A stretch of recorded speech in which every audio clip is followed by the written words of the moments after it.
자기 정체를 드러내는 장면 우리가 공부했죠. 2절에 보면 요셉이 방성대곡하니 애굽 사람들에게 들리며 바로의 궁중에 들리더라. 요셉이 그 형들에게 이르되 나는 요셉이라. 내 아버지께서 아직 살아 계시니까 형들이 그 앞에서 놀라서 능히 대답하지 못했다 그랬고요. 그런데 여기에 요셉이 이제 해석이 나와. 요셉의 해석. 우리는 그것을 이제 요셉의 해석이라고 얘기를 합니다. 거기 보면 4절에 보면 요셉이 형들에게 이르되 내게로 가까이 오소서. 그들이 가까이 가니 가로되 나는 당신들의 아우 요셉이니 당신들이 애굽의 판자라. 여기까지는 누구나 다 할 수 있는 해석이고 누구나 할 수 있는 말입니다. 근데 5절이 틀려. 이런 면이 다른 거예요. 믿음의 사람들은. 5절. 당신들이 나를 이곳에 팔았으므로 근심하지 마소서. 한탄하지 마소서. 하나님이 생명을 구원하시려고 나를 당신들 앞서 보내셨나이다. 하나님이 하셨다는 거죠. 주어가 하나님이에요. 네. 그 다음에 7절.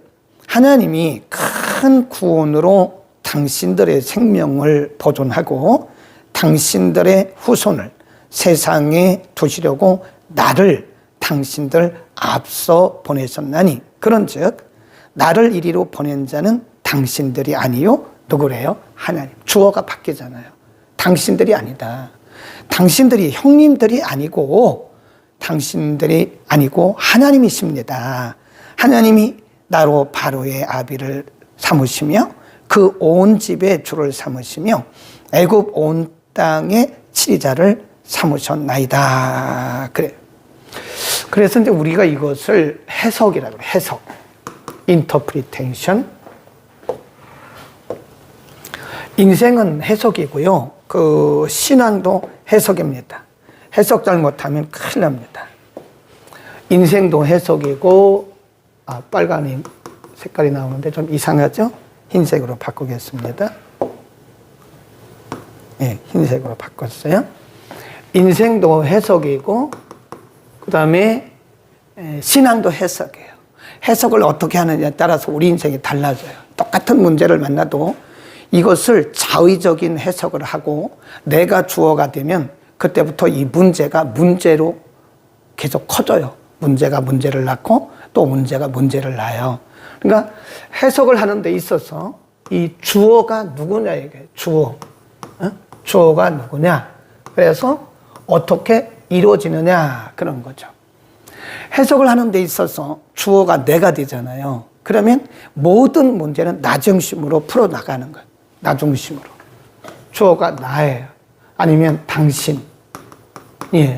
그럼 이때부터 모든 문제는 이제 나 중심으로 그 사람 중심으로 해석이 되어 가면서 막 꼬이기 시작하는 거예요.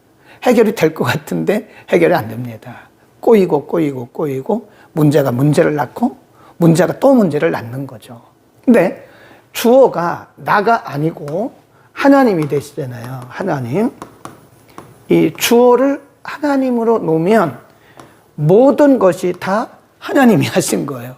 네. 그러니까 우연이 없는 거죠. 우연이 없죠. 우연이 없어요.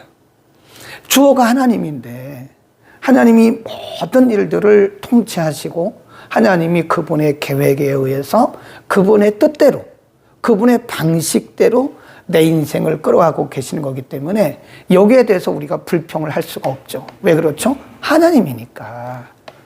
하나님이 주어가 되면 우연이 없어요. 그렇게 믿는 거죠. 그리고 어떤 일들도 작게 볼 수가 없어요. 어떤 일들도 우리가 함부로 할 수가 없죠. 왜냐하면 그 하나하나가 다 하나님의 뜻을 이루어가는 과정 속에 나타난 하나의 현상들이기 때문에 그런 거다.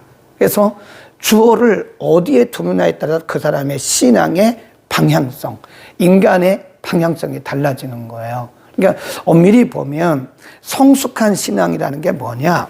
성숙한 신앙이 성경을 많이 알고 뭐 신학을 하고 그런 것도 있지만 제가 볼 때 그건 그냥 일반적으로 말하는 거고요. 실질적인 성숙이라고 하는 것은 주어가 바꿔지는 거예요.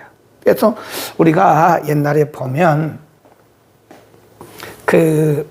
이런 그림, 여러분 옛날에 맨투맨이라고 하는 1대1 제자 훈련, 그저 우리 공부했었잖아요. 요즘 그런 거 안 하지만 그냥 성경으로만 합니다. 옛날에는 1대1 제자 훈련이라는 것도 우리도 많이 했었어요. 근데 사실 뭐 별로 변화가 없고 그래서 그거 안 합니다. 그냥 성경으로만 합니다. 이제 누구든지 내 삶의 주인이 이게 의자입니다. 의자. 내 삶의 주인이 나였어요. 그런데 우리가 이제 예수를 믿고 예수 그리스도가 나의 주인이 되고 하나님을 아버지라고 고백하면서 내 인생의 주인이 나였었는데 내 인생의 주인이 누구로 바뀌는 거예요? 하나님으로. 이게 성숙이에요. 내 인생의 주인이 하나님으로 바뀌면 그게 성숙입니다. 그게 성장이고 성숙입니다. 그런데 여전히 내가 예배당에 나간 지가 뭐 20년도 됐어요. 25년 됐어요. 오래됐어요. 어떤 사람들은 뭐 어렸을 때부터 예수 믿었다고 말해요. 어렸을 때부터 예배당에 나갔어요. 아는 게 많죠. 그런데 여전히 주어가 나예요. 내 인생의 주인이 나예요. 내가 생각하고, 내가 계산하고, 또 내가 결정하고, 내가 행동하고, 여전히 나라고요. 그러면 성숙한 신앙이 아니고 주인이 안 바뀐 거예요. 그렇죠. 사도 바울이 고백을 하잖아요. 그러므로 이제는 내가 산 것이 아니라, 그러므로 이제는 내가 산 것이 아니라 내 안에 계신 그리스도께서 사신 것이라. 그런 찬송도 있잖아요. 이제 내가 사는 것은 내가 아니요 내 안에 계신 그리스도라. 아멘. 우리가 그런 고백을 할 수 있다면, 저나 여러분이나 그런 고백을 할 수 있다면 우리는 굉장히 성숙한, 그러니까 예수님도 제자 도를 말씀하시면서 뭐라고 그러셨냐면, 누구든지 나를 따라오려거든. 그 말은 그냥 예수님을 따라가는 걸 말하는 게 아니라 나의 제자가 되려거든, 그 말이에요. 누구든지 나의 제자가 되려거든 먼저 자기를 부인해라. 이 자기 부인이 안 돼요. 참 힘듭니다, 이게요. 자기를 부인하고 자기 십자가를 지고 그 다음에 나를 쫓아라. 동사가 3개가 있어요. 그 첫 번째 동사가 뭐냐면 자기 부인입니다. 자기 부인. 나를 부인하는 거예요. 나를 부인하고 그 다음에 단계가 자기 십자가예요. 자기 십자가. 하나님께서 사람들마다 맡겨주신 십자가가 있어요. 그 십자가는 져야 됩니다. 져야 돼요. 어떤 분은 내 몸에 있는 질병이 십자가일 수 있어요. 그거 지고 가야 돼요. 믿음이 없어 그런 게 아니에요. 내가 죄가 있어서 그런 게 아니에요. 사도 바울은 안질이 있었잖아요. 평생에. 하나님 앞에 기도했어요. 그랬더니 하나님 말씀하기를 내 은혜가 내게 족하다. 그건 사도 바울이 십자가예요. 겸손하라고. 네. 어떤 사람은 아내가 십자가일 수 있어요. 남편이 십자가일 수 있어요. 부모님이 십자가일 수 있어요. 자녀가 십자가일 수 있어요. 형제가 십자가일 수 있어요. 그래서 십자가를 무겁다 하지 말고, 십자가 무겁다 하지 말고 자기를 부인하고 자기 십자가를 지고 그리고 나를 쫓아라. 그러니까 예수님의 제자가 되는 전제 조건이 2가지인데, 하나는 자기 부인이고 하나는 자기 십자가를 지는 거예요. 지는 거. 끌고가 아니에요. 십자가를 끌고 가는 게 아니에요. 놨다 졌다 그게 아닙니다. 자기 십자가를 자기 등에 져야 돼요. 아멘. 이 십자가가 없는 사람이 없답니다. 없어요. 다 자기 십자가가 있어요. 그 십자가를 은혜로 여기고, 이거는 뭐 내가 져야 하는 십자가니까 내가 이 십자가 지고 주님 바라보고 하나님 나를 겸손하게 하시려고 그런 거니까. 네, 어떤 사람이 그렇게 기도했대요. 하나님 참 힘듭니다. 이 십자가를 좀 제거해 주십시오. 바울하고 똑같은 기도 아닙니까? 하나님 말씀하기를 내 은혜가 내게 족하다. 그 십자가가 있기 때문에 네가 지금 나를 따를 수 있는 거다라고 말씀하시는 거죠. 아멘. 네, 그런 얘기입니다. 해석을 잘하라. 네, 해석. 그래서 신앙은 해석입니다. 우리가 성경을 봐도요, 해석 잘못하면 큰일 납니다. 그래서 성경에 보면 사도 바울이 뭐라고, 그리고 베드로 사도도 말씀하기를 성경을 스스로 자의로 해석하지 말라 이거예요. 네. 그래서 우리에게 우리의 선배들이 해석해 놓은 그 복음주의적인 길이 있어요, 길. 이 길을 다 닦아놨다니까요. 이런 부분 이렇게 해석하십시오. 이렇게 해석하십시오라고 해석해놨어요. 우리가 이제 판사들도요, 법 조항을 가지고 판단을, 재판을 하는데, 그거 갖고 하는 게 아니에요. 그것만 갖고 하는 게 아니라, 판례라는 게 있어요. 판례. 다른 판사들은, 자기 선배들은 이런 부분에 있어서 어떻게 판단을 했지, 어떻게 재판을 하고 어떻게 선고를 했지, 형량을 얼마나 했지, 이런 판례라는 게 있어요. 그래서 한번 판례가 정해지면 이거 못 바꿉니다.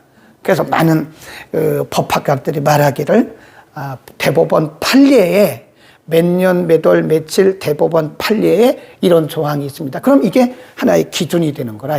그러니까 우리 성경도 마찬가지예요.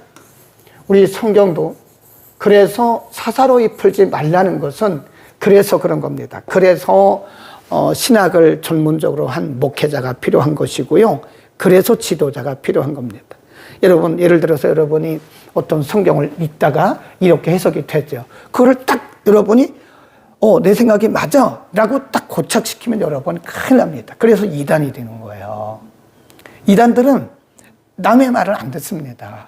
자기가 기도하다가 그거 깨달았으니까 이게 하나님이 주신 거, 하나님 주신 게 아니라니까요. 하나님이란 말을 제가 많이 하지 말라고 그러죠. 왜 하나님이라고 그래요? 자기 생각이지. 그러니까 많은 분들이 그 착각하고 오해하고 있는 분이 뭐냐면 자기 생각이 그런데 그거를 하나님이 말씀하셨다고 그런 착각을 하는, 그러니까 엉뚱한 길로 가요. 객관성이 있어야 되는 겁니다. 그래서 성경은 이 객관적 해석,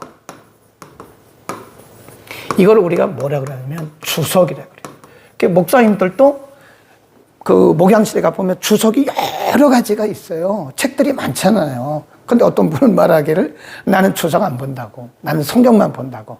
매우 위험하고요. 매우 이단이 될 가능성이 큰 분입니다. 저도 설교를 하고 나서는요, 항상 다른 분들의 주석을 봐요.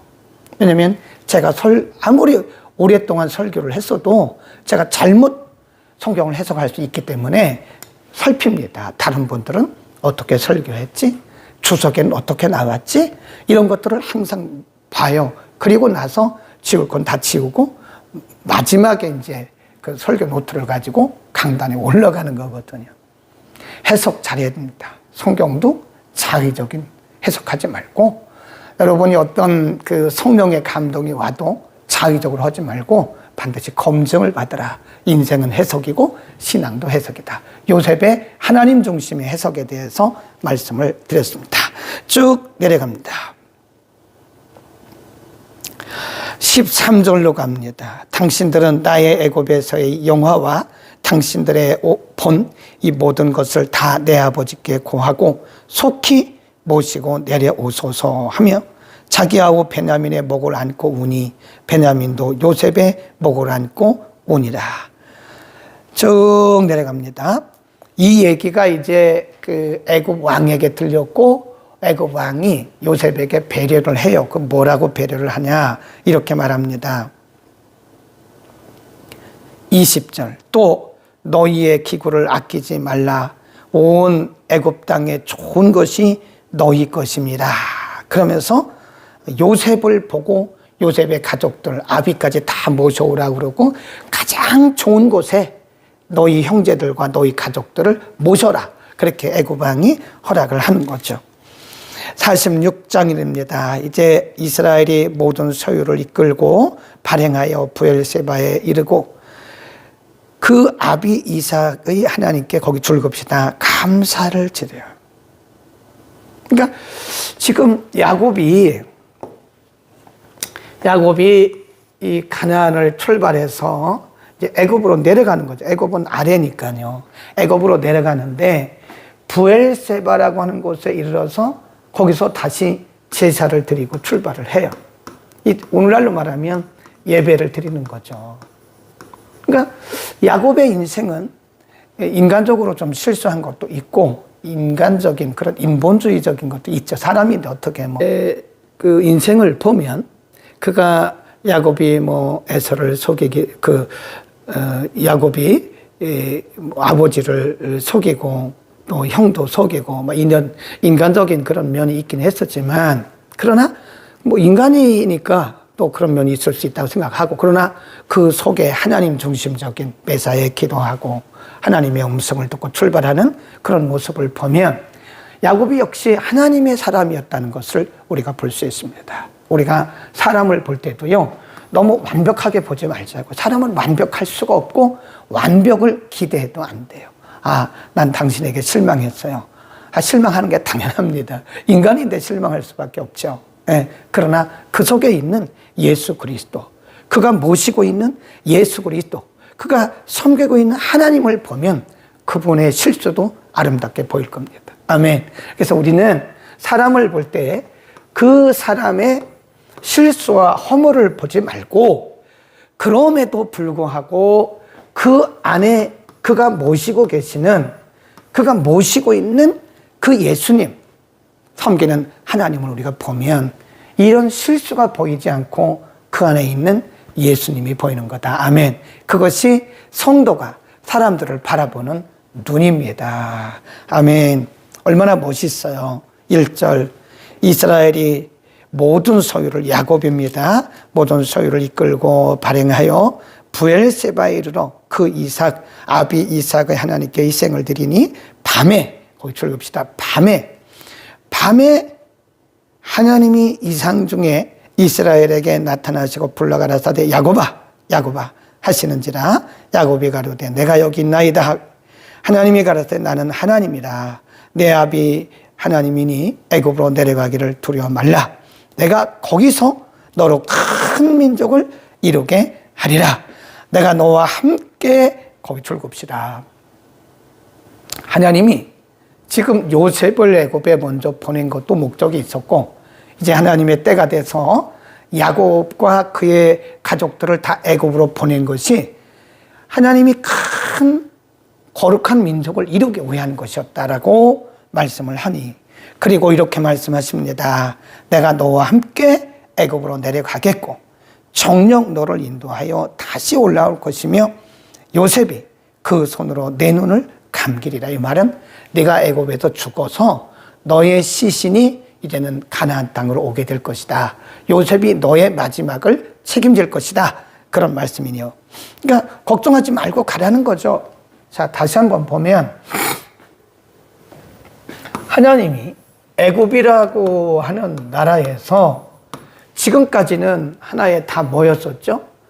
그러니까 씨족, 그러니까 아브람, 이삭, 야곱, 이게 하나의 국가가 아니잖아요. 하나의 부족이거나 씨족이잖아요. 개인이잖아요. 아브람, 이삭, 야곱, 그래서 하나의 부족 형태로 오다가 이제 하나님은 거룩한 민족을 이루시려고 하는 하나님의 계획이 있었어요. 많은 민족들 가운데 하나의 거룩한 민족을 하나 만들어야 되겠다. 그게 이스라엘이잖아요. 거룩한 민족. 거룩한 민족, 거룩한 백성을 하나 내가 만들어서 그들을 통해서 하나님의 일을 하시겠다. 이 일을 이루기 위해서 그동안에 일어났던 일들은 다 하나의 과정들이었어요. 과정. 이 일을 위해서 하나님이 요셉을 먼저 보냈고 요셉이 애굽에서 총리가 되었고 하나님의 때가 돼서 여기 가나안에 있던 야곱의 모든 가족들이 다 애굽으로 이주를 하잖아요. 하나님 말씀하시기를 걱정하지 마라. 내가 너와 함께 간다. 내가 너와 함께 가고 내가 너를 통해서 큰 민족을 이룰 것이다. 나는 하나님이다. 그 말씀하시잖아요. 그러니까 하나님의 거룩한 그림이, 하나님의 큰 그림이 있는 거예요. 그리고 우리 인생에도 보면 우리는 모르죠. 우리는 모릅니다. 전혀 모릅니다. 우리가 알 수가 없어요. 우리가 말하기를 나는 뭐 기도해서 알 수 있다. 그런 얘기도 하지 마세요. 몰라요. 모릅니다. 하나님이 그때그때 그냥 감동으로 알려주시는 것 뿐이지 우리는 우리 인생 전체 계획을 알 수가 없어요. 그분만이 하시는 거예요. 그래서 하나님이 우리 인생에 대한 계획이 있는데 그 우리 이 인생 전체에 대한 계획이 이 하루아침에 이루어지는 게 아니라니까요. 뭘 통해서 이루어져요? 과정. 하나하나의 과정을 통해서 이제 퍼즐이 이렇게 맞춰지는 거예요, 이게. 우리는 모른다니까요. 이렇게. 과정을 통해서 이렇게 퍼즐이 큰 것도 있고, 작은 것도 있고, 세모난 것도 있고, 동그란 것도 있고, 이러면서 이제 하나님의 그 계획했던 그림이, 하나님의 그림이 우리 인생을 통해서 이루시려고 했던 하나님의 계획, 그 나를 통해서 이루시려고 하는 하나님의 계획이 그림으로 이렇게 퍼즐이 하나하나 맞춰지는 거예요. 그러니까 뭐죠? 우연이 없어요. 우리 인생에는 우연이 없습니다. 비록 우리가 지금 아픔을 경험하고 있을지라도 그것은 하나님의 뜻이 이루어지기 위한 과정에서 우리가 경험해야 할 하나의 한 조각의 퍼즐이에요, 퍼즐. 요셉의 인생을 보면 요셉이 뭐 하루아침에 요셉이 애굽의 총리가 된 게 아니잖아요. 과정이 있었잖아요. 형들에게 미움받고 또 구덩이에 진흙구덩이에 던져지고 또 형들에게 팔려서 애굽의 보디발의 가정에 노예가 되고 거기서 또 보디발의 아내에게 성적 그 요구를 거절하자 또 누명을 썼잖아요. 억울하게 감옥에 갇히고 감옥에서 떡 굽는 자 또 술 맡은 관원장의 꿈을 해석해주고 부탁을 했잖아요. 요셉이 나를 좀 생각해. 난 억울하다고. 당신이 복직을 하거든 그 왕에게 얘기해서 나를 좀 꺼내달라고. 그런데 이 떡 굽는 관원장이 쓱 잊어버렸어요. 얼마나 속상했겠어요. 그때는. 응? 다 잊어버렸으니까. 아니 내가 꿈을 해석해주고 분명히 부탁을 했는데 이거 괘씸한 거 아니야? 배신한 거 아니야? 그랬지만 하나님의 때가 되니까 또 그때에 생각나게 하는 거예요. 떡 굽는 관원장의 생각 속에 요셉을 생각나게 해서 왕 앞으로 데려가고 결국 애굽의 총리가 되는 거 아니에요. 그러니까 이 모든 퍼즐들이 맞춰가는 과정에 있는 거예요. 아멘. 그러니까 오늘 여러분이 어떤 일을 만나고 있든 너무 슬퍼하지 마세요. 너무 속상해하지 마세요. 때로는 속상한 일도 있고 때로는 아픔도 있고 병에 걸리기도 하고 때로는 경제적 손해도 있고 그렇지만 이 모든 것들이 다 우연이 아니에요. 뭐죠? 한 조각의 퍼즐이다. 뭐를 위한? 하나님의. 우리 인생에 우연이 없어요. 다 경험해야 할, 내가 져야 할, 내가 그 과정을 통과해야 할 하나님의 퍼즐이다. 좋은 것만 하나님의 은혜고 좋은 것만 하나님의 축복이고 좋은 것만 하나님의 응답이다. 그런 생각을 이제 버리지. 그건 반쪽이에요, 반쪽. 그건 반쪽만 알고 있는 거예요. 하나님의 또 다른 세계를 모르는 거예요. 그래서 해석을 잘해야 된다. 아멘, 아멘. 우리는 해석을 잘해야 되고 모든 것이 하나님의 계획의 완성을 위해서 나타난 이루어지고 있는 한 조각의 퍼즐이다. 한 조각의 퍼즐 조각을 가지고 한 조각의 퍼즐을 가지고 내 인생이 성공이냐 실패냐 그런 걸 말하면 안 돼요. 그런 말을 하면 안 돼요. 어떤 분들은 이 한 조각을 가지고 한 조각의 퍼즐을 가지고 그거를 가지고 내가 성공했다고 내가 응답받았다고 막 교만하고 자랑하는데 그거 하지 마세요. 그 다음 퍼즐 또 있어요. 어떤 분들은 한 조각의 퍼즐을 가지고 막 내가 실패했다 내 인생이 이렇게 끝나는 거냐 나는 왜 이렇게 불행하냐 그러는데 그것도 하지 마세요. 한 조각의 퍼즐일 뿐이에요. 다른 조각이 또 있어요. 아멘. 우리가 다른 사람들을 평가할 때도요 우리가 평가하지 말자고요. 한 조각의 퍼즐을 가지고 그 사람 나쁜 사람이야 그러지 말자고요. 그 사람의 인생을 위한 한 조각의 퍼즐이 나타나는 것뿐인데 그걸 가지고 그 사람의 인생의 전부를 평가하는 것은 하나님 앞에 큰 죄를 범하고 있는 것이다. 아멘. 글이 쭉 내려갑니다.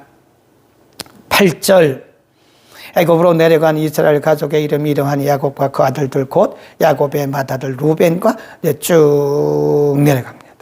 그래서 25절로 가면 이들은 라반이 그 딸 라헬에게 준 비라가 야곱에게 낳은 자손이니 합이 7명이라. 그리고 26절에 보면 야곱과 함께 애굽에 이른 자는 야곱의 자부 외에 66명이니, 그리고 27절에 보면요, 애굽에서 요셉에게 낳은 아들이 2명이니 야곱의 집사람으로 애굽에 이른 자의 도합이 70명이라고 줄거놓으세요. 나중에 가보면요, 요 수에 오차가 조금 생겨요. 네, 히브리서에 보면 요 오차가 3명에서 4명 생깁니다. 그러면 성경을 잘못 기록한 게 그게 아니에요. 창세기를 기록할 때 요 사람은 한 부분을 뺐어요. 그리고 히브리서 기자는 한 부분을 넣은 거예요. 그래서 그 차이가 조금 오차가 있는 거지 실질적인 차이는 아니다. 그렇게 보시면 되겠습니다. 거기 줄거놓으세요. 27절. 전체가 70명이었더라. 28절. 야곱이 유다를 애굽에 요셉에게 미리 보내어 자기를 고센으로 인도하게 하고, 다 고센 땅, 거기 줄겁시다. 고센 땅. 29절.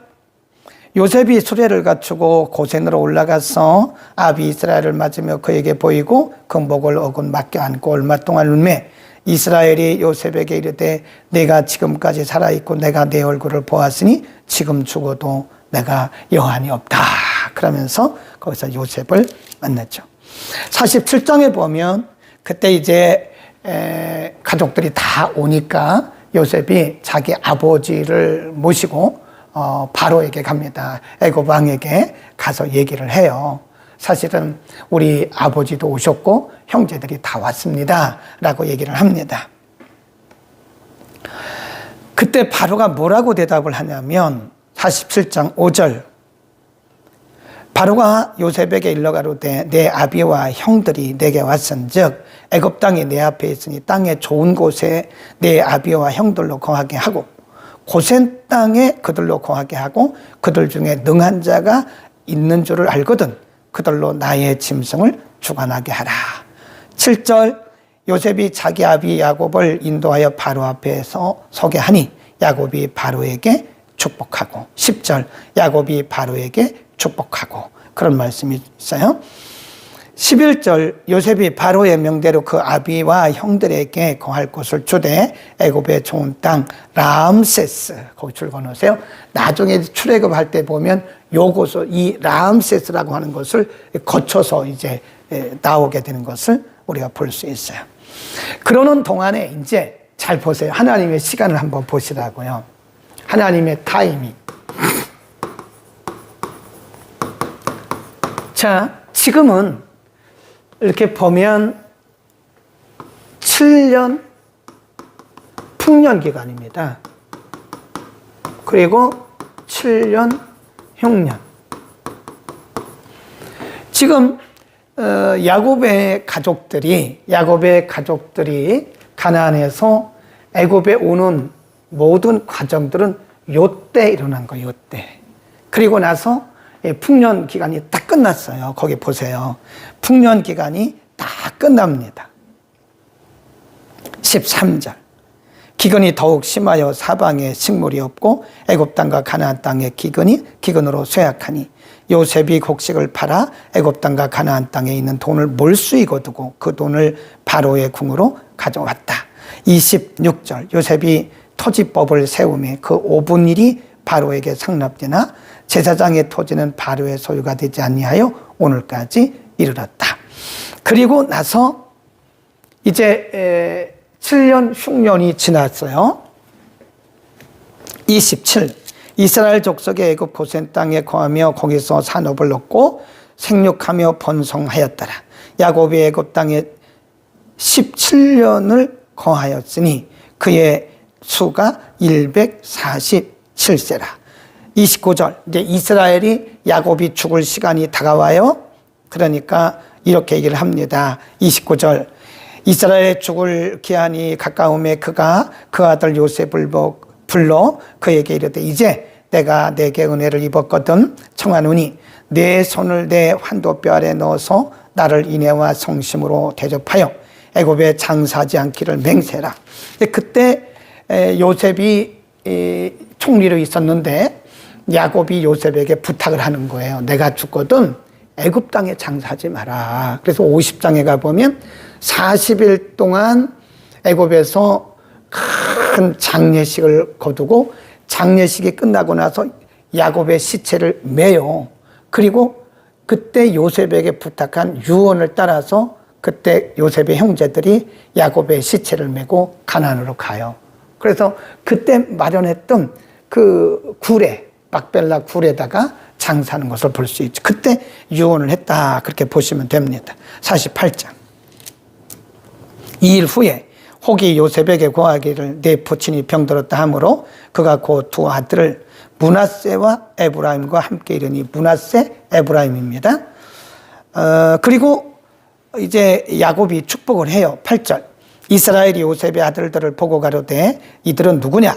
요셉이 그 아비에게 고하되 이는 하나님이 여기서 내게 주신 아들들입니다.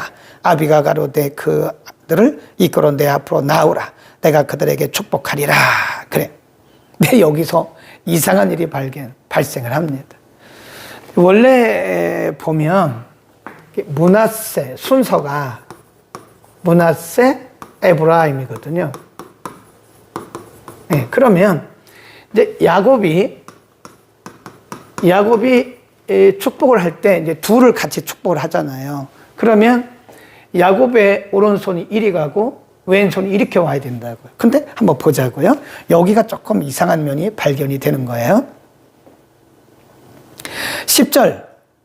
이스라엘의 눈이 나이로 인하여 어두워서 보지 못하더라. 요셉이 두 아들을 이끌어 아비 앞으로 나아가니 이스라엘이 그들에게 입맞추고 그들을 안고 요셉에게 이르되 내가 내 아들을 내 얼굴을 보리라고는 뜻하지 못하였더니 하나님이 내게 내 소산까지 보이셨도다. 요셉이 아비 무릎 사이에서 두 아들을 물리고 땅에 엎드려 절하고 우스로는 에브라임을 이스라엘의 좌수를 향하게 하고 좌수 왼손이죠. 왼손으로는 므낫세를 야곱의 우측으로 향하게 하고 이끌어 그에게 나아가매. 거기 보세요. 14절. 이스라엘이 오른쪽으로 그 둘째죠. 찾아 에브라임의 머리에 얹고 왼손으로 큰아들 므낫세의 머리에 얹었다.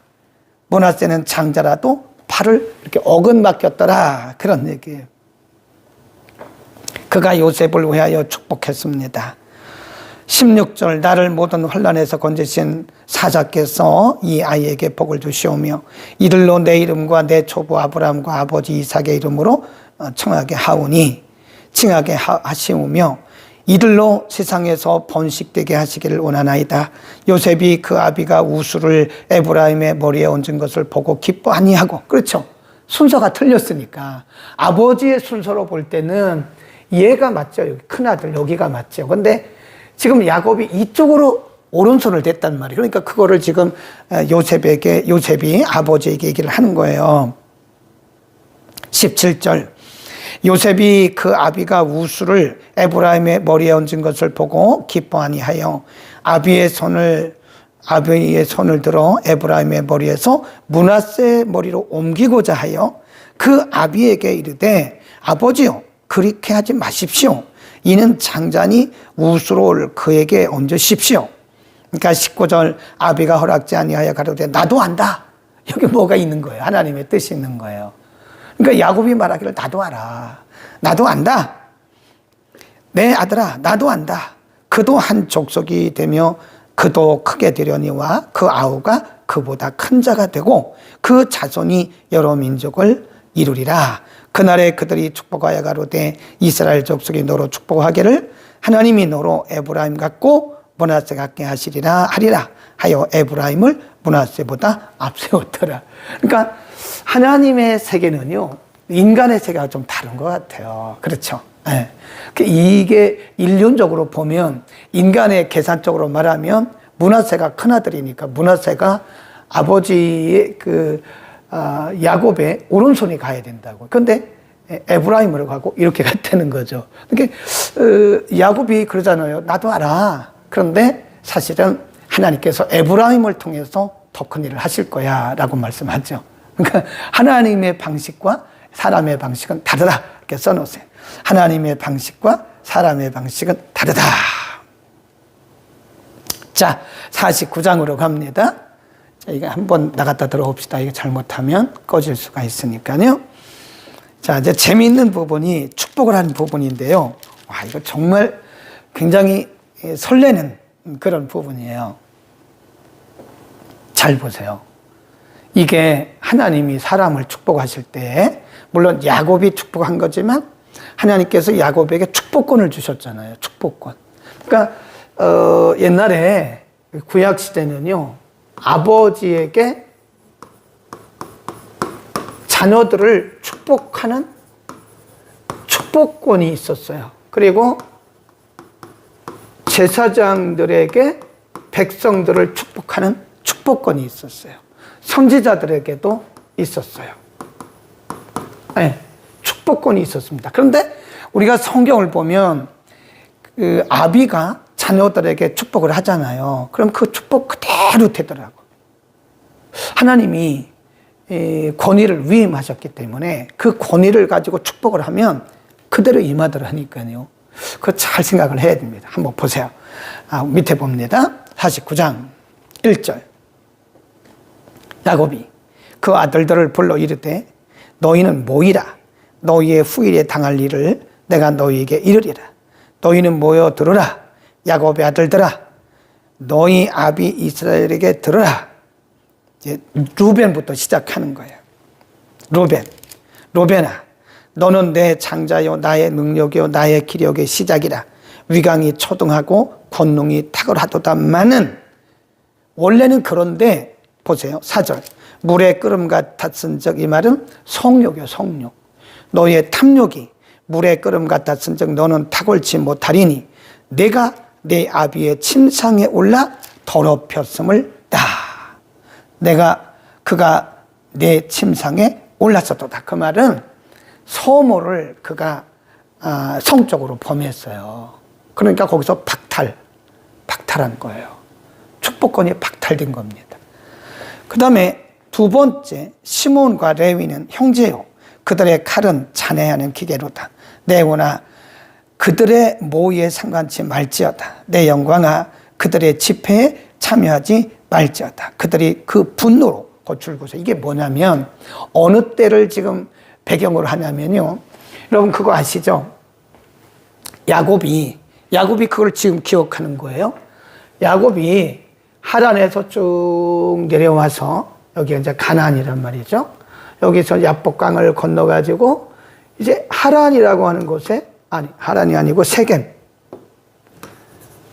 이 세겜이라고 하는 곳에 진을 쳤어요. 진. 야곱의 실수죠. 거기다 진을 쳤는데 야곱의 아들들이 거기 함께 있었고 야곱의 딸 디나라고 하는 사람이 세겜성 사람들을 구경 갔다가 세겜성 남자에게 성적인 폭행을 당해요. 그러니까 그 얘기를 듣고 있던 야곱의 아들들이 가만히 있다가 너무 분노가 끓는 거예요. 아니, 감히 우리 누이를 그랬단 말이야? 그래서 그들에게 거짓말을 합니다. 너희가 내 누이를 욕보였으면 우리는 결혼을 해야 된다. 그러나 너희는 이방인이고 할례가 없는 민족이기 때문에 너희와 할례 없는 민족과는 연혼을 할 수 없다. 그러니 너희 남자들은 다 할례를 행하라. 그게 전략이었어요. 남자들 죽이려고. 그래서 그때 세겜성의 남자들이 다 양피를 베고 고통기간이 한 8일 정도 되거든요. 그때 틈을 타서 야곱의 아들들이 세겜성의 남자들 다 죽였어요. 그때 앞장섰던 사람이 누구냐? 바로 이 사람들이에요. 그 얘기를 지금 하고 있는 거예요, 여러분. 잘 보셔야 돼요. 이런 부분을 잘 보시죠. 절대 악한 일에 앞잡이 노릇하지 마세요. 큰일 납니다. 큰일 납니다. 모의도 하지 마세요. 여기 보세요. 6절. 내 영혼아, 그들의 모의에 상관하지 말지어다. 내 영광아, 그들의 집회에 참여하지 말지어다. 그들이 그 분노대로 사람을 죽이고, 세겜성 남자들을 얘기하는 거예요. 그 분노대로 사람을 죽이고 그 혈기대로 소의 발목 힘줄을 끊었음이로다. 그 노염이 혹독하니 저주를 받을 것이요 분기가 맹렬하니 저주를 받을 것이다. 내가 그들을 야곱 중에서 나누며 이스라엘 중에서 흩을 것이다. 그러잖아요. 그러니까 여러분, 좋은 일에는 우리가 앞장서야 됩니다. 좋은 일에는. 민수기에도 나오잖아요. 고라 일당. 고라 자손들이 얼마나 고생해요. 선조가 모세와 아론을 그렇게 반역하고 그러다가 다 250명 고라 일당이 생매장 당하잖아요. 그리고 나서 고라의 후손들도 계속 떠도는 거 여러분 모르십니까? 그러니까 선한 일에는 우리가 뭐 하자고요? 앞장서자고. 선한 일에는. 언젠가는 그 대가를 치러야 돼요. 무서워요, 여러분. 무섭습니다. 선한 일에 우리가 이렇게 앞장서잖아요. 그러면 하나님이 언젠가는 복을 주세요. 그런데 여기 보면 모의 이런 말이 여러 번 나와요. 네. 악한 일에 모의에 여러분 참석하지 마세요. 누군가가 공동체나 다른 사람을 해야 하는 일에 어떤 모의를 하면 빨리 빠져나오죠. 큰일 납니다. 네, 요거고요. 그 다음에 8절 유다야 너는 내 형제의 찬송이 될지라. 내 손이 내 원수의 목을 잡을 것이요 내 아비 아들들이 내 앞에 절하리라. 그러니까 사실은 이 유다는 네 번째 아들인데 보세요. 루벤, 시몬, 레위, 유다잖아요. 그렇죠? 그래서 우리가 외울 때 뭐라고 외우냐면 루시레유 이렇게 외우는 거예요. 네 번째 아들임에도 불구하고 하나님께서 유다에게 큰 복을 주신. 왜 그럴까요? 루벤은 뭐 했죠? 원래 장자인데 서모를 성적으로 범해서 박탈. 시몬과 레위는 뭘 했죠? 세겜성 남자들을 죽이는데 앞장섰어요. 피를 흘리는 일에 앞장.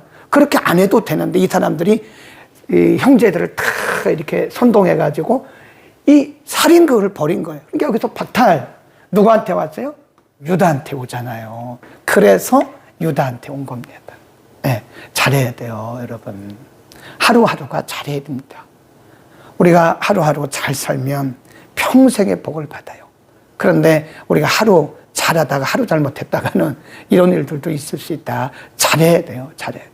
좋은 일에만 우리가 앞장서고 좋은 일에만 힘을 합쳐야 된다. 유다는 거기 보세요. 9절. 유다는 사자 새끼로다. 내 아들아 너는 움킨 것을 찢고 올라갔도다. 그의 엎드리고 움크림이 수사자 같고 암사자 같으니 누가 그를 범할 수 있으랴. 10절 줄긋습니다. 홀은 왕의 지팡이를 말하는데 홀이 유다를 떠나지 아니하며 지리자의 지팡이 그 발 사이에서 나에게 메시아를 얘기합니다. 메시아. 거기다 줄거 놓으세요. 메시아. 그러니까 유다의 가문에서 유다의 후손에서 메시아가 온다. 실제로 예수님은 유다의 후손이에요. 루벤이 아닙니다. 루벤 박탈, 시몬, 레위 박탈, 그리고 유다에게 그것이 온 거라 하는 겁니다. 그 다음에 13절 스볼론은 해변에 거하리니 그곳은 뱀에는 해변이라. 그 지경이 시돈까지로다.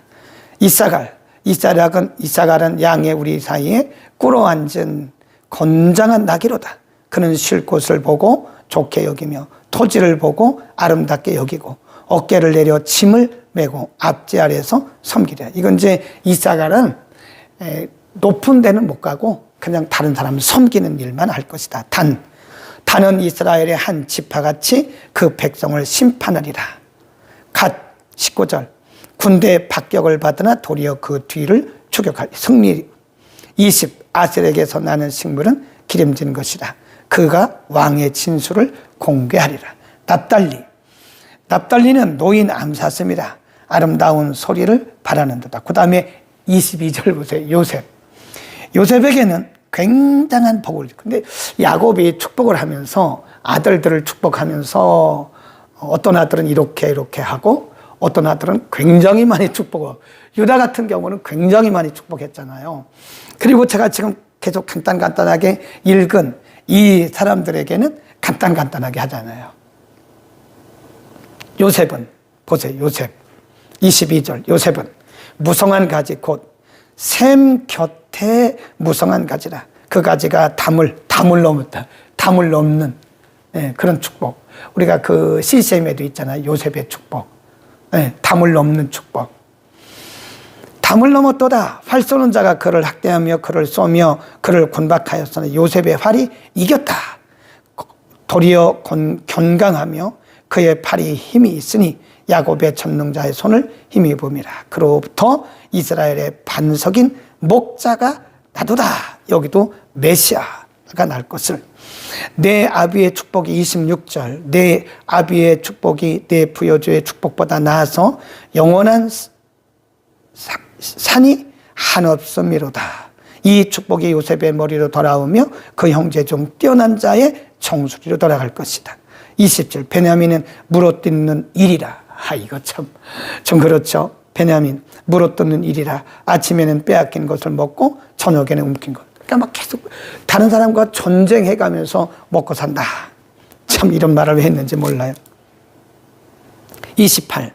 이들은 이스라엘의 12지파라. 이와 같이 그 아비가 그들에게 말하고 그들에게 축복하였을 때 곧 줄급시다. 각 사람의 분량대로 축복하였다. 33. 야곱이 그들에게 명하기를 마치고 그 발을 침상에 거두고 기운이 지나여 그 열조에게로 돌아갔다. 죽었어요. 이제 다 축복하고 나서 이제 요셉이 사망을 하는 장면을 우리가 볼 수 있습니다. 그 다음 50장 마지막입니다. 오늘 마지막이기 때문에 조금 길게 끝까지 하는 거니까 이해를 좀 하시기 바랍니다. 50장. 요셉이 아비 얼굴에 굽으려 울며 입 맞추고 그 수종 의사에게 명하여 향 재료로 아비의 몸에 넣게 하며 이제 그 애굽에는 무슨 제도가 있으면 미라. 여러분 아시죠? 미라. 그 미라를 만들어요. 50장에 요셉의 아버지 야곱이 사망을 하고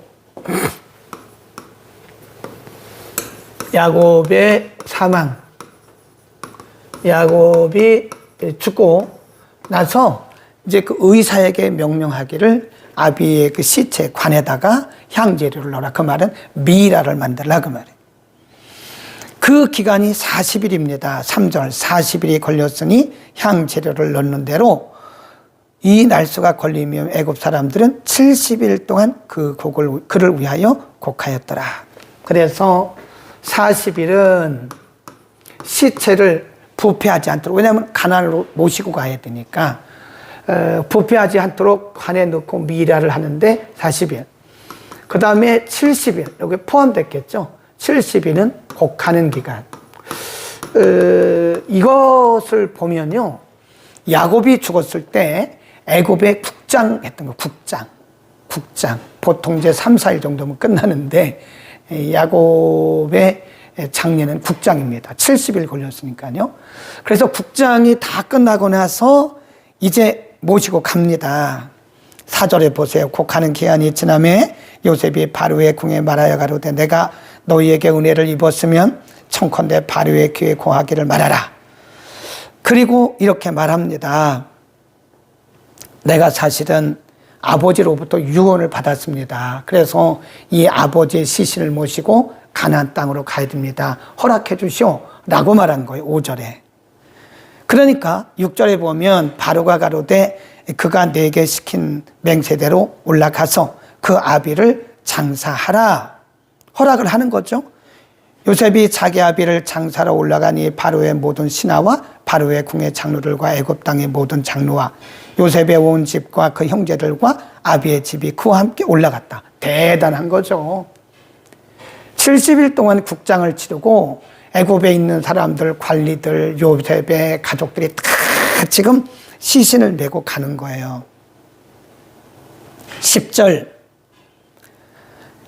그들이 요단강 건너편 아다 타작마당에 이르러 거기서 크게 호곡하고 애통하며 요셉이 아비를 위하여 7일 동안 애곡하였더라. 그 다음에 12절 야곱의 아들들이 부명을 쫓아 행하며 13절 그를 가나안 땅으로 메어다가 마물의 앞 막벨라 굴에 거기다가 아버지의 유언대로 이제 다 장사를 했습니다. 14절 요셉이 아비를 장사한 후에 자기 형제와 호상꾼과 함께 애굽으로 돌아왔다. 이때 문제가 생긴 거예요, 이제.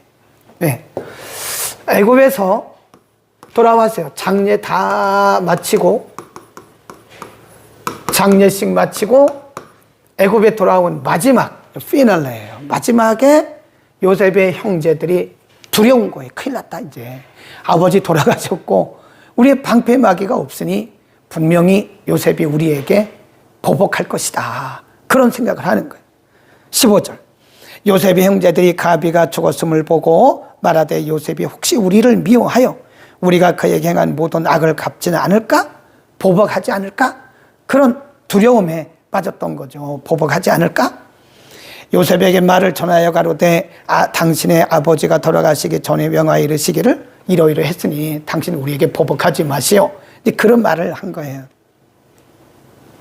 요셉이 이렇게 말을 합니다. 19절 요셉이 그들에게 이르되 두려워 마십시오.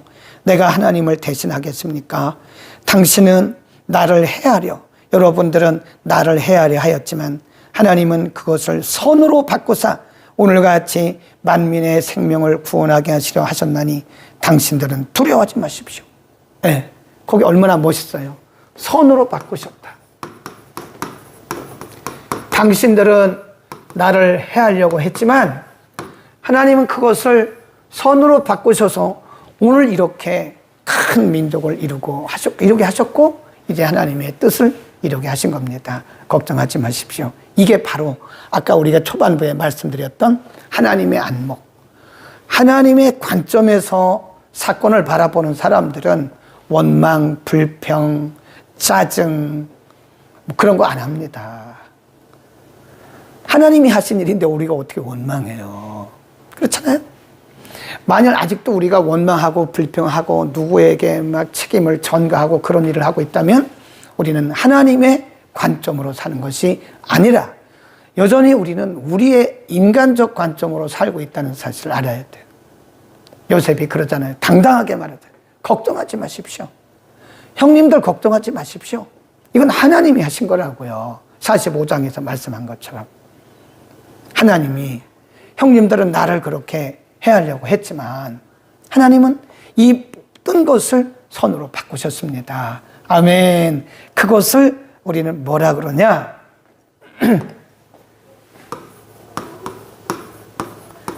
궁극적 승리.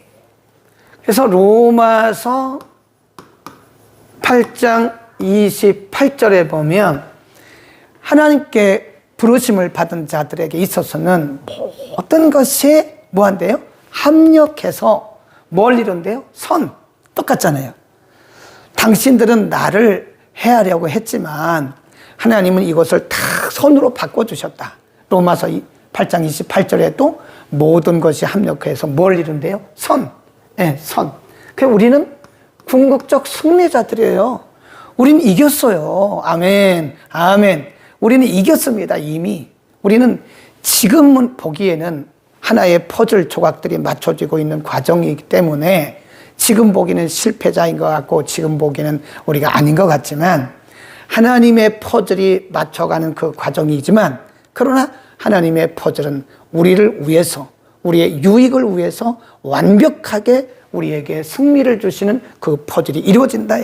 아멘 아멘. 그래서 우리는 너무 과정을 보고 낙심하지 말자고 힘내세요. 그건 과정일 뿐이에요. 하나의 지금 퍼즐이 맞춰지고 있는 과정일 뿐이에요. 이 과정을 가지고 우리 인생을 우리가 결론 내리지 말자고요. 우리의 결론은 뭐죠? 궁극적 승리. 여러분은 모두 다 아멘 아멘 하세요. 아멘 아멘. 모두 다 아멘 하세요. 우리는 궁극적 승리입니다. 우리는 이겼습니다. 우리는 승리했습니다.